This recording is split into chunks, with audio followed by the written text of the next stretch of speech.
y'all, we we made a little bit of an unexpected trip into town this morning, and I thought, well, while we're here, let's go thrift shopping. We're at Highway Pickers. Huddy had a wire on his braces that came loose and broke, so we came and got that fixed at the orthodontist, and then we made our way over to Highway Pickers. Well, we went and got a frappe because guilty pleasure, and now we're gonna go in and walk around. If you've been here a while, you might have been to Highway Pickers with me before. It's a really neat place. If you're new or you haven't seen some of those videos, I'm excited to share it with you. It's a 3-story antique and flea mall in Coleman. It's not too far off the interstate, so if you're coming through or within driving distance, it's a fun place to visit. Oh, and they got slushies, by the way. But it's 3 floors of vendor booth after vendor booth after vendor booth. Everything from homemade items to antique items. Some really cool finds. I'm not looking for anything in particular. Maybe a basket for my basket wall, because I'm always kind of looking for that. And some of y'all have asked about the basket wall. I'll show you when we get back home. But not looking for anything in particular. Just wanted to go in and look around for a bit.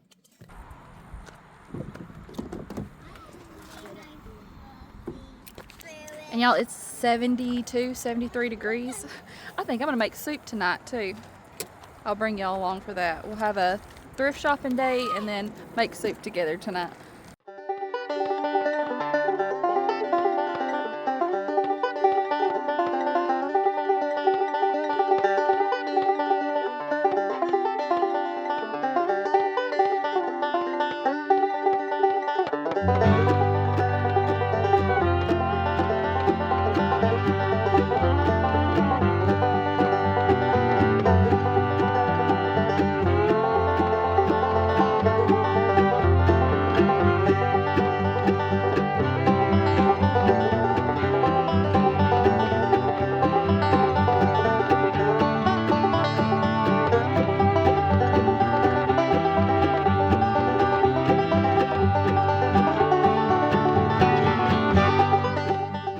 Y'all, I just love this place and places that are similar.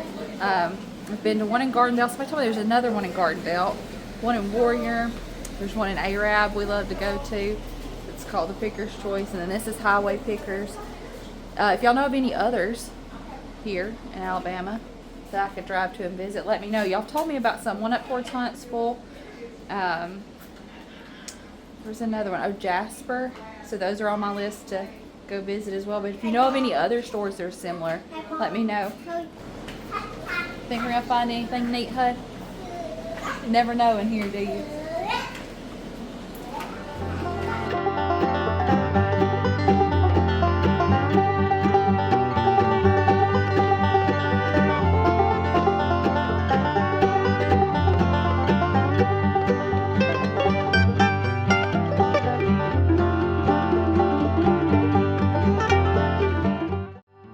You can see that baby behind me on the shelf. That's about the creepiest thing I've ever seen.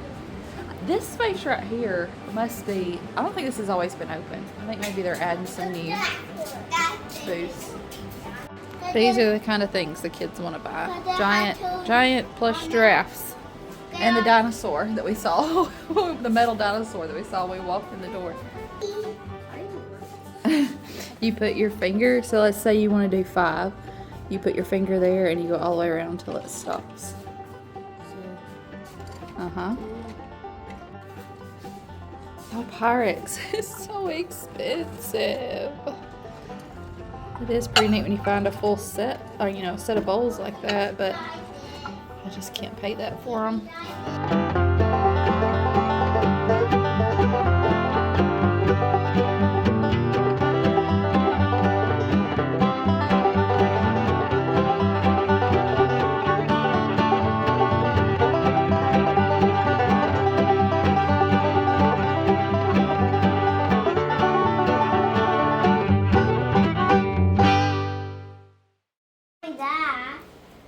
I feel like at places like this, you're going to find some things that are just feel expensive, like those Pyrex bowls.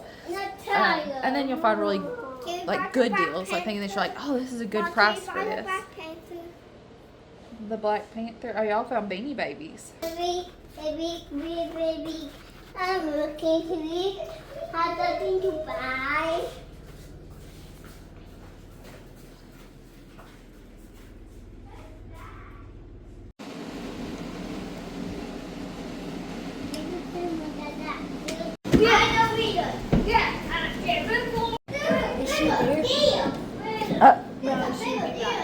Oh yeah, the girl. There used to be a mannequin that would scare him when we walk around the corner. There she is. Found her. Eddie's gonna take over the camera and show you things he thinks is neat. Well, don't touch. Just look. They're pretty. Oh wow! And a door. May just be designed to look. Bam! Bam! Come on! Oh! Baby, I gotta be on a baby back. Oh, baby. Bye bye, baby. Let's get the eggs on it.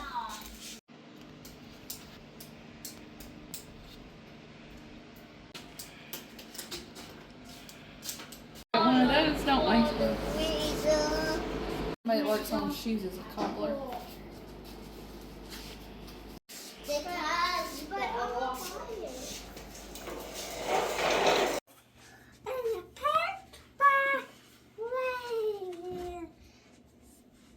I would not like to buy those to put in my house. He will be really, really mad.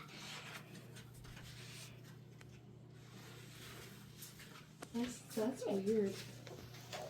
I got bumblebees right here too. Yeah.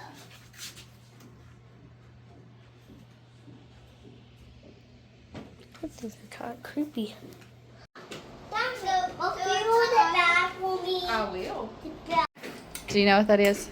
Do you know what it's called? It's called a payphone. Before people had cell phones, they used to be at stores and things. Yeah. And you had to put your money in here, and then you could dial.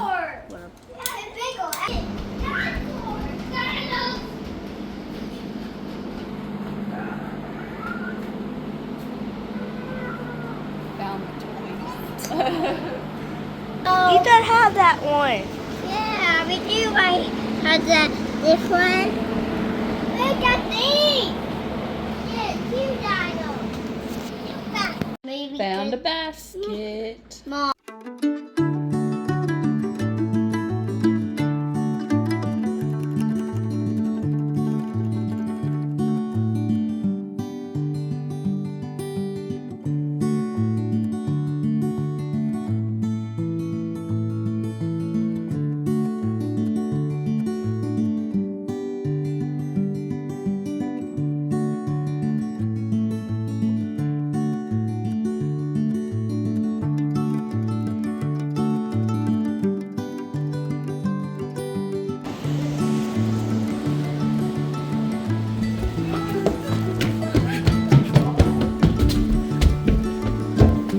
I videoed that.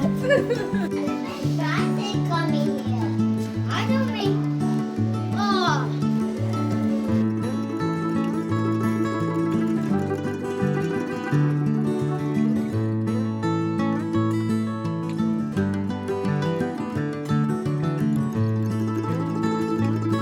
Right there. We'll take that off. There you go, buddy. Thanks. You're well. You're good.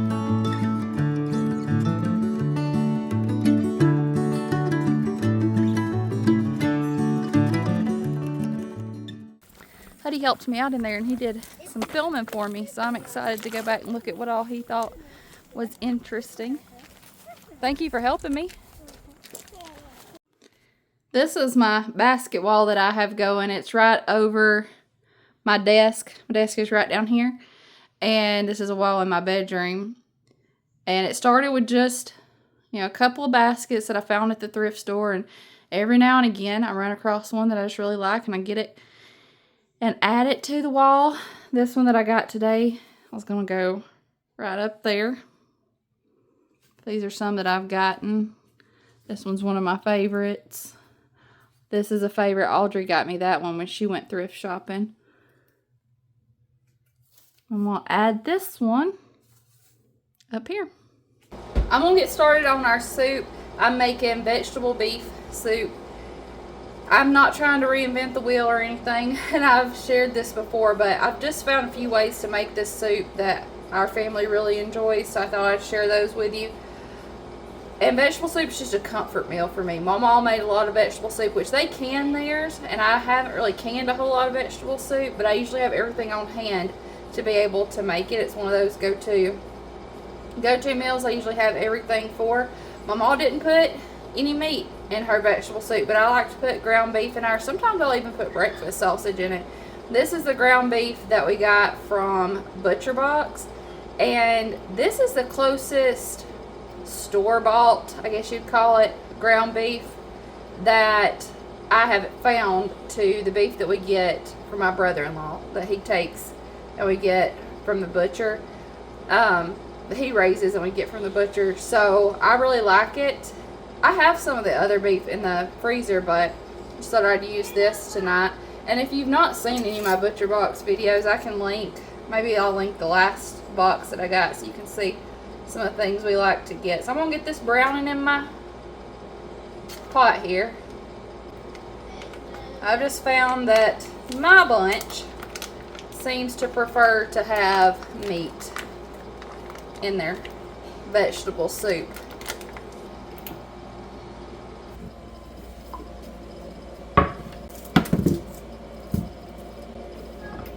I'm going to get a few things chopped up, diced up while my beef is browning.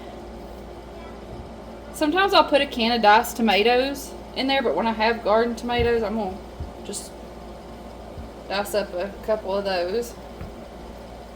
These are peppers from our garden. Some of them are a little small, be about one bell pepper. And then again, our onions were a little small this year, but they're onions, so I'm gonna dice up 2 of those.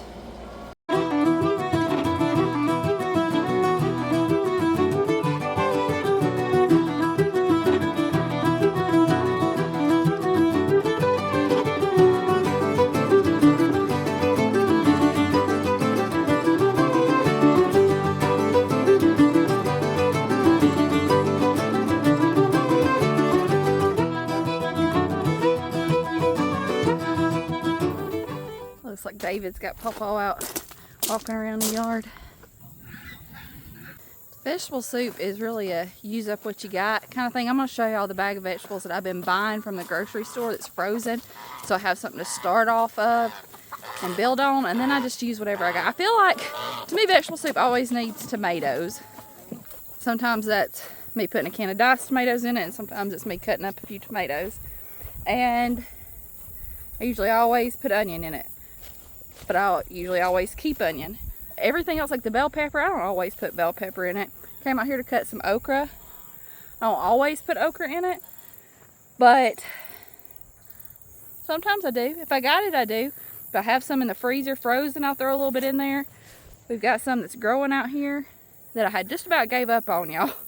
It's back here where it flooded, and I just was like, it ain't gonna have nothing on it.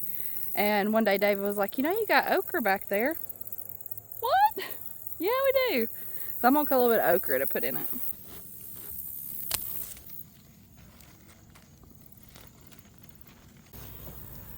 There's some more on there that I'm gonna give a little more time, but this will be plenty to cut up and go in our soup.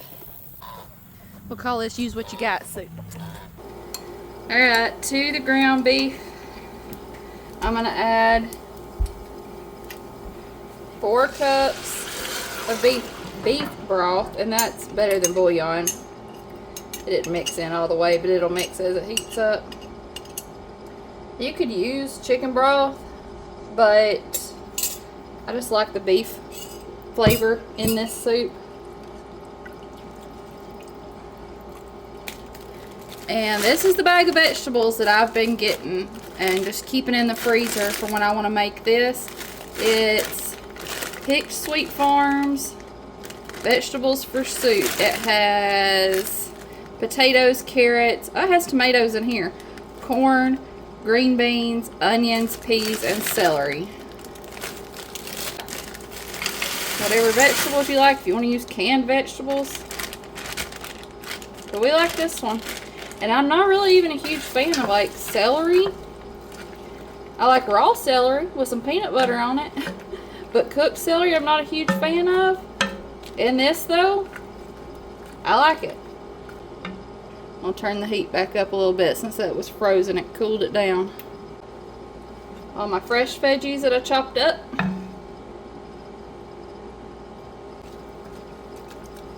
Another cup of water. Just trying to make sure that the vegetables are covered. This is Lion's Mane mushroom powder, dehydrated mushroom powder. I get this at our farmer's market.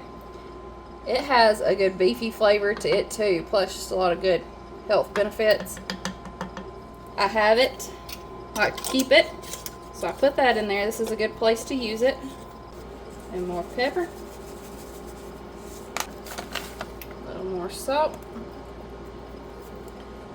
I like to use some kind of Cajun seasoning. It's Cajun Two Steps, our favorite.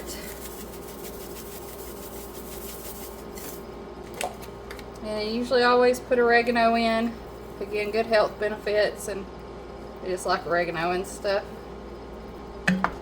I've got some of our garlic sitting out here on the porch too. I think I'm gonna go grab some of that and put it in here. Talk about a soup that'd be packed full of good nutrition and health benefits.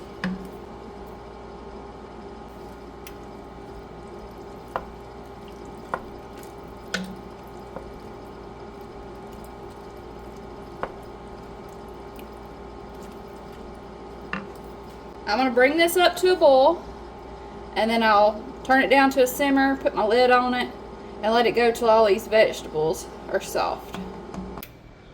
Let's mix up this cornbread. I wanted to show you, usually what I use is this right here, this Martha White self-rising yellow cornmeal mix. And it has flour already in with the cornmeal. Mama always shouldn't use the yellow, but she used a cornmeal mix.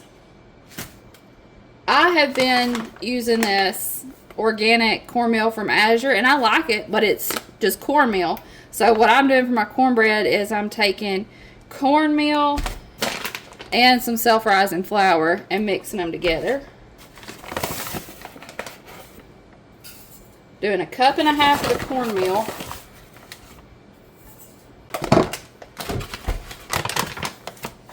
And about 1 cup of the flour. And I'm going to mix that together. If you were using that cornmeal mix though, you wouldn't have to do that. You can just measure out 2 to 2.5 cups of the mix. I'm going to put 1 egg, and isn't she pretty?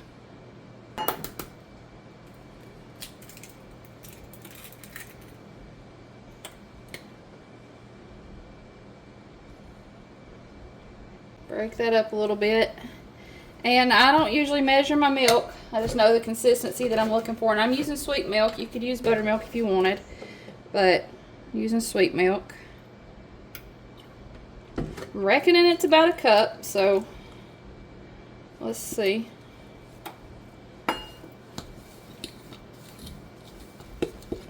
I have my cast iron skillet in my oven. My oven's preheating to 400, and I've got my skillet in there heating up with it, with about 1 tablespoon of butter melting in it. I think cornbread needs to be made in a cast iron skillet, but you don't have to. You could put it in a glass dish.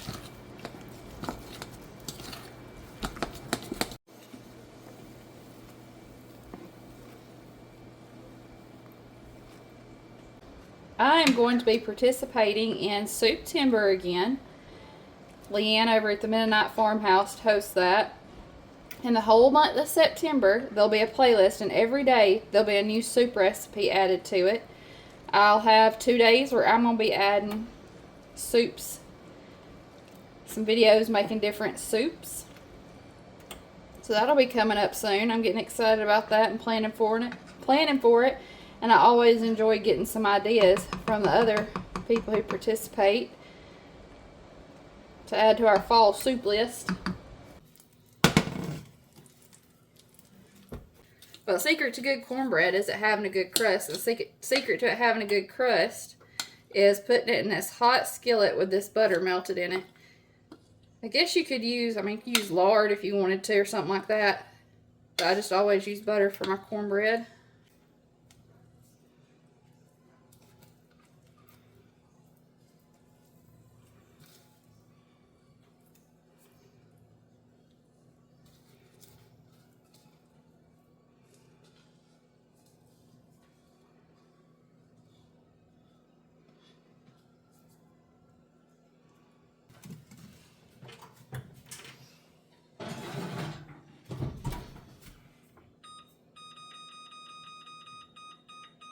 I'll take about 20-25 minutes. Just want to make sure it's cooked all the way through in the center. When my cornbread comes out of the oven, I always turn it out on a plate and I put a butter knife underneath it to hold it up a little bit so that it keeps condensation off the bottom of it so it stays crispy. It's just how I always saw my mom and papa do it. And y'all, talking about cast iron skillets and cornbread, I think if you make cornbread and cast iron skillets, you probably have a cornbread skillet. Like, this is my cornbread skillet. I don't like to cook anything else in it. It's reserved for cornbread. It's one of the slick bottom skillets and it just does so good. I had to cut me a piece and have a bite. But now y'all saw I didn't put any extra baking powder or anything in here, even though I was using true cornmeal. If I had used that cornmeal mix, it would have been a little fluffier, especially right around the edges. But using the amount of self-rising flour that I did, I think it still does fine. So I don't put anything extra in it. I think both are good. I guess if I was going to choose one, I really like that cornmeal mix. And sometimes I even put a little self-rising flour in with the cornmeal mix. But then I like knowing that this has just true cornmeal in it. It has a little different flavor, especially for things like soup. Like, I know Justin's going to prefer this with his soups over my cornmeal mix with the sugar and stuff in it. So I guess it just depends on what you're having and what you like. I like it both ways.